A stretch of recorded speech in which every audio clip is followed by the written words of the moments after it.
Assalamualaikum warahmatullahi wabarakatuh. Baiklah, kami dari kelompok 6 yang beranggotakan 4 orang anggotanya. Yang pertama, Aisyah Balkis Azara, yang kedua, Bintang Maharani, yang ketiga, Deska Dibuka, yang keempat, Dina Putri. Kami akan menampilkan presentasi kami yang berjudul ANOVA atau Analysis of Variancy.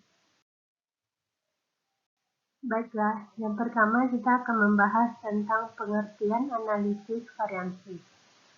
Pengertian dari analisis variansi adalah suatu metode statistik diferensial yang digunakan untuk melakukan uji perbedaan rata-rata dari K populasi, di mana K besar 2 jika hanya ada 2 populasi. Maka pengujian yang digunakan cukup memakai uji T. Tetapi, jika yang diuji lebih dari 2 populasi, maka pemakaian uji T dibutuhkan beberapa kali. Yang kedua, kita masuk ke dalam rumusan hipotesis. Dalam penetapan H0 dan H1 dalam menganalisis variansi dirumuskan sebagai berikut. H0-nya adalah semua perlakuan seperti kolom, baris, interaksi memiliki rata-rata yang sama. Jika ditulis secara matematis, maka menghasilkan rumus sebagai berikut. Yang kedua, H1 adalah ada perlakuan kolom, baris, interaksi yang memiliki rata-rata yang bernilai tidak sama atau berbeda. Atau paling tidak ada satu kelompok yang memiliki rata-rata berbeda dari yang lain secara sistematis, maka dihasilkan rumus sebagai berikut. Yang ketiga, prinsip ANOVA atau analisis variansi. Peranan analisis variansi pada prinsipnya ada dua. Yang pertama, mengambil dan menghitung komponen variansi. Yang ketiga, pengujian apakah signifikan atau tidak. Yang selanjutnya, analisis variansi satu arah. Pada dasarnya, pola sampel dapat dikelompokkan menjadi dua kelompok, yaitu yang pertama, seluruh sampel, baik yang berada pada kelompok pertama sampai dengan yang ada di kelompok lain, berasal dari populasi yang sama. Untuk kondisi ini, hipotesis 0 terbatas pada tidak ada efek dari perlakuan. Yang kedua, sampel yang ada di kelompok 1 berasal dari populasi yang berbeda dengan populasi sampel yang ada di kelompok lainnya. Untuk kondisi ini, hipotesis 0 dapat berbunyi tidak ada perbedaan efek treatment antar kelompok. Mengingat analisis variansi berkaitan dengan pengujian hipotesis yang multipel atau ganda, maka perhitungan lebih kompleks daripada t-test. Pada saat melakukan pengujian hipotesis atau perbedaan dua rata-rata dengan menggunakan t-test, selalu menggunakan kesalahan tipe sebesar alfa. Untuk analisis variansi, kesalahan tipe 1 disebut dengan eksperimen weight alpha level yang besarnya yang sudah kami buat pada PPT-nya. Misalnya, untuk pengujian perbedaan rata-rata dari 5 kelompok sampel, jika diambil alfa sebesar 0,05, maka dengan penggunaan t-test besarnya risiko kesalahan tipe 1 untuk sekali pengujian adalah 0,05. Dan untuk 10 kali pengujian berarti menanggung kesalahan tipe 1 sebesar 0,50. Apabila kita menggunakan analisis variansi kesalahan tipe 1, yang harus kita tanggung adalah 1 dikurang 0,05 pangkat 10 sama dengan 0,40. Mengapa N berjumlah 10 untuk 5 kelompok sampel? Untuk menjawab pertanyaan tersebut, marilah kita telusuri satu persatu yang kita lakukan pada t-test. Teman-teman bisa lihat untuk contoh t-testnya. Dengan menggunakan gabungan alfa karena pengujian bersamaan, maka risiko kesalahan tipe 1 semakin kecil. Berarti bahwa pengujian bersama lebih baik daripada pengujian satu persatu. Karena semakin kecil kesalahan yang harus ditanggung dalam pengambilan keputusan, maka semakin baik keputusan yang diambil. Hipotesis dalam analisis variansi akan membandingkan rata-rata dari beberapa populasi yang diwakili oleh beberapa kelompok sampel secara bersama. Sehingga hipotesis matematikanya untuk 5 kelompok adalah sebagai berikut.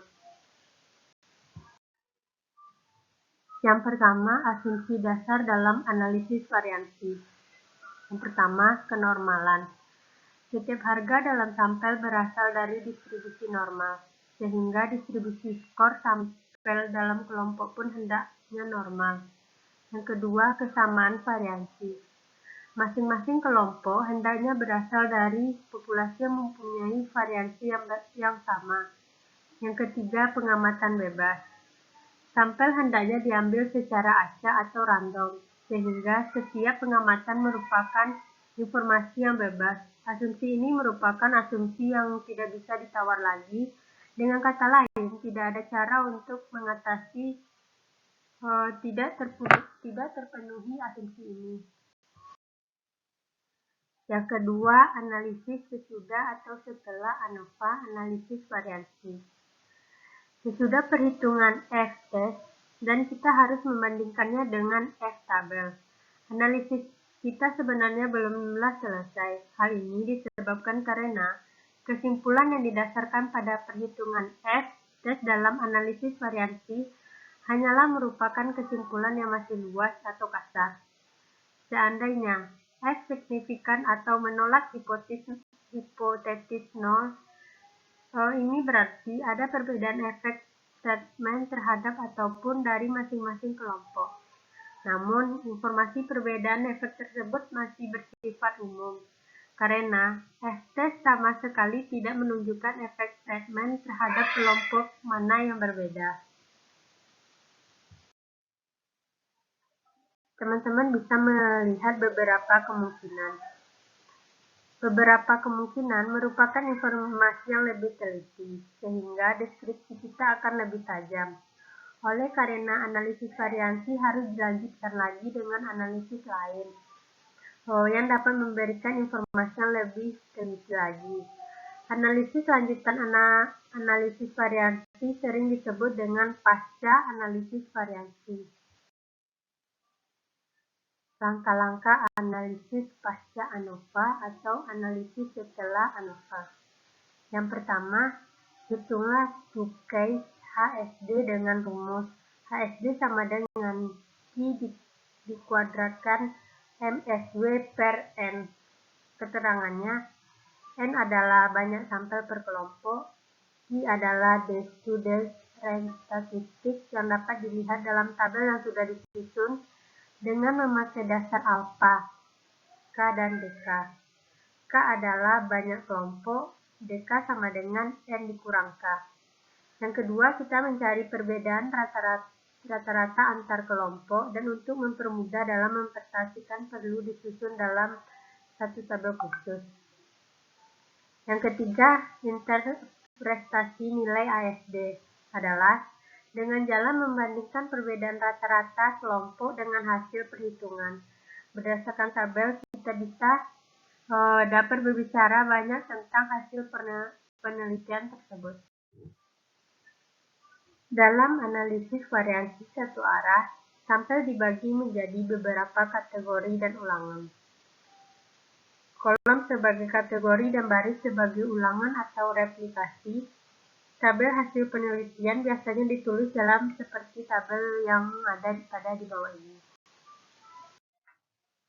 Tabel analisis variansi disajikan seperti berikut. Teman-teman bisa melihatnya sendiri. Tabel ini membuat kolom-kolom seperti berikut. Sumber variasi sama dengan sumber keragaman atau SK. Yang kedua, derajat bebas atau DB. Yang ketiga, jumlah kuadrat atau JK.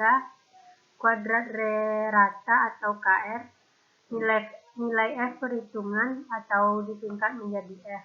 Nilai F dari tabel plot. Untuk kebutuhan analisis variansi dipergunakan distribusi F yang tabelnya sebagai berikut. Tabel distribusi F sama dengan 1%. Untuk keterangan, G sama dengan grand total menunjukkan total NXK pengamatan, di mana pengujian hipotesis diawali dengan merumuskan hipotesisnya.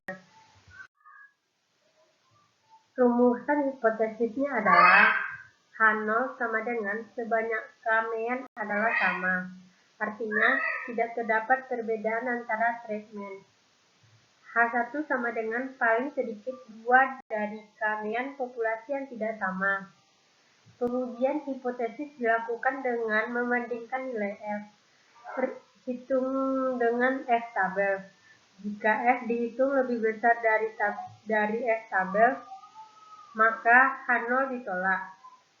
Berarti paling sedikit 2 dan keramaian populasi tidak sama. Artinya, ada efek dalam pembedaan treatment. Jika F dihitung kurang dari F tabel, maka H0 tidak diterima, dan berarti sebanyak keramaian adalah sama. Artinya tidak ada efek dalam pembedaan treatment. Yang kedua, analisis variansi dua arah. Mengingat masalah kependidikan itu merupakan masalah kompleks, maka desain yang dikembangkan untuk kepenelitian di bidang kependidikan biasanya kompleks. Oleh karena itu, tidak mengherankan jika suatu pengukuran terhadap variabel terikat dikaitkan dengan banyak variabel bebas. Bahkan, semakin banyak variabel bebas, akan semakin teliti dan semakin baik penelitian tersebut. Tentunya, dengan semakin banyak variabel yang akan diungkapkan, semakin banyak risikonya, di antaranya sukar dalam menetapkan sampel, sukar melakukan kontrol, sukar menganalisis, sukar menginterpretasikan, dan lain kesukarannya. Di samping untuk membutuhkan waktu dan biaya yang cukup banyak. Dalam kasus ini, penelitian akan menghadapi kelompok sebanyak hasil kali banyak kelompok variabel bebas pertama dan kelompok variabel bebas kedua. Yang A, perbandingan analisis variansi satu arah dan dua arah. Analisis di sini merupakan penyempurnaan variansi satu arah. Sebenarnya, analisis variansi satu arah dapat dipakai untuk menghadapi kasus variabel bebas lebih dari satu. Hanya saja terpaksa analisisnya dilakukan satu persatu, sehingga akan menghadapi banyak kasus atau N-nya semakin banyak. Yang B, asumsi dalam variansi dua arah.